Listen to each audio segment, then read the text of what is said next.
This is Howard Gayle, and you're now watching the Asian Kop. And now Sammy Lee put through, and now Gayle with a chance, and Liverpool go into the lead. So we're at Anfield with the one and only Howard Gayle. How you doing, Howard? I'm fine, thank you.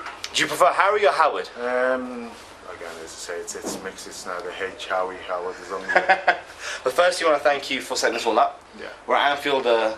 I say the home of football. It is, yeah. It's the home of football. Yeah. This is the home of football. I want to ask you to start off. After all these years, what does Liverpool Football Club still mean to you? Well, I think again you can answer that yourself. You've just arrived here half an hour ago, and the feeling that you get, you can taste and you can smell the history of the place. And even now, again, walking in here today, driving up to the ground, there's always a buzz. Every time I come here, there's always a buzz there. That the history of where we've come from in the past to what we've achieved as a football club, and to where we want to be in the future. Absolutely. Now, what was your first memory as a Liverpool fan? What was your first memory of the club as a Liverpool fan? Well, growing up on the streets of Liverpool, again, you were neither a red or a blue, and normally it's dictated by your family, and most boys in the family follow the fathers, and we were different in ours because my dad was an Evertonian, and myself, my three brothers and my sister and my mum, we were all Liverpudlians. Wow. This became my trait and my passion. And although again there wasn't much discussion at home on again we all supported Liverpool, and my dad was one of those people where gold in his club didn't go down well because he sort of like punishes in other ways. And the fact that again that in those days, again when I first started supporting Liverpool, Everton were the team in the city with the team of Ball, Kendall, Hairston, Treble. So I was supporting a team that was relatively, again, just coming up from the second division. It wasn't the best team in the city at that time. Yeah. So, talking about that, who were you looking up to as a fan growing up? Who were the Liverpool players that you were looking up to? Well, I still see some of them around the ground on match days. I look at the likes of Ian Callaghan, Ron Yates, Ian St John, and even to this day, the respect that I have for them, I call them, they're the gods to me. And from going to watching them and cheering for them on the terraces, to coming in and working with them on a professional basis, you can understand the magnitude of the transition from playing park football to playing with your heroes, the people you used to dream about every night before you went to sleep. So Toxteth, let's talk about Toxteth now. Where did you hone in your football skills? It must have been very difficult for you, just as a Black Liverpudlian in Liverpool. So where did you hone your football skills? Well, it was a difficult situation because although I was born in Toxteth, I was brought up in a predominantly white neighbourhood, Norris Green. For those people who don't know about Norris Green is a place in the north end of the city, not far from the ground, which on match days again was handy because I was able to.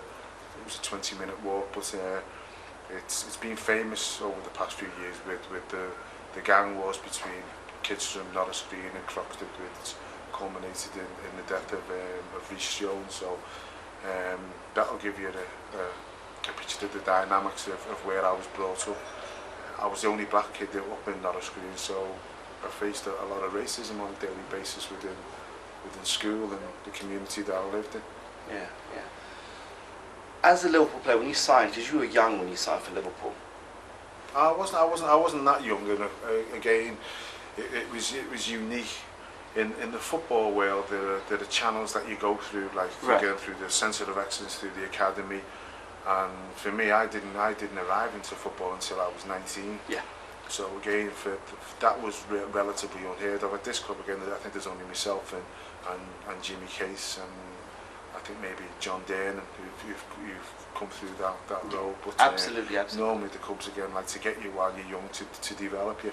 Yeah. But back in the 70s, again, there wasn't many black players in football, and at the end of the 70s, that's when the mood started to change within football. But did you realise as a 19-year-old that you were about to change the face of Liverpool Football Club and open doors for black players, or did that not occur to you at that point? It never ever came into the game. People draw comparisons about the unique achievement that I've had with being the first black player. But for me, I just came into a club that I loved and wanted to play football for. The reserves, Roy Evans, the reserves, you had an incredible record in the reserves, incredible scoring record. Was there a particular memorable match that you had in the reserves that you still think, oh, I had a great game then?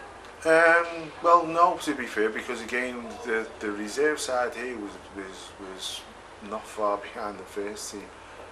That's how the club was developed, is that each team within its own ranks played exactly the same way, did all the same system as what the first team did, and it made it easy with the transition period moving up through the club. But the 5 years that I was here, we won the Central League, which is the reserve league, 4 years out of 5, and finished second in the 5th year. So you knew again how good the club was. You knew how good the players were within the club, but there was no rotation system then, so it was very, very difficult to break into the first 11. And when you walked into that dressing room for the first time, that energy, were you welcomed with open arms, and how did you deal with that? Well, my first introduction to the club was on a Tuesday and Thursday. We used to train up at Melwood. After a couple of months, the club had assessed me and thought that what they were going to do is they were going to have a look at me on a full-time basis.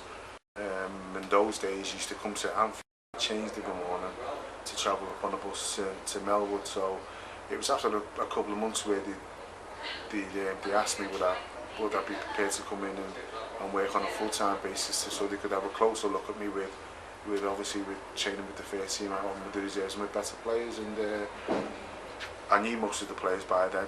A lot of them we played in the A team and the B team on a Saturday afternoon. But the early thing was travelling here on the bus to come to work and meeting up again with the likes of Emlyn Hughes, Phil Thompson, Stevie Highway, Joey Jones, and people like that. It was immense. Kenny Dalglish had just replaced Kevin Keegan.